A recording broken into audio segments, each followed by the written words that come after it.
আমি শুধু অবাক হই একটাই কারণে, আমার মনে আক্ষেপ নাই, কষ্ট নাই, কিছু নাই।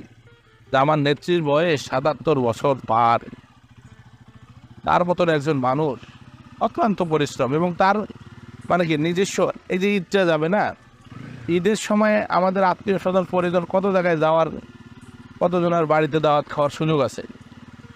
শেখ হাসিনার কি আছে বলতো দেখি? শেখ হাসিনার কি আছে? শেখ হাসিনার ওই বাবুর্চিরা রান্না করে, মাঝে মধ্যে হয়তো বা বোন আসে, বেড়াবেড়ি আসে, এই পর্যন্ত। কিন্তু তার তো একটা স্বাধীনতা।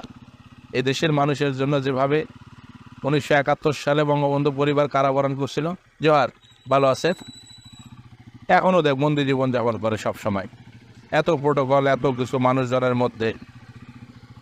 ওই জন্য মাঝে মাঝে খুব ইচ্ছা হয় টুকটাক মাছ টাছ ফল টল এগুলো পাঠার চেষ্টা করি, কিন্তু জানি না নেত্রী খায় কিনা।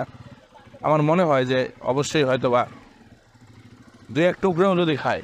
বাজারে গেলে উনি কই মাছ পছন্দ করে, বড় কই লক্ষ্য রাখি সব সময়, যে বিলের কই মাছ পাইলে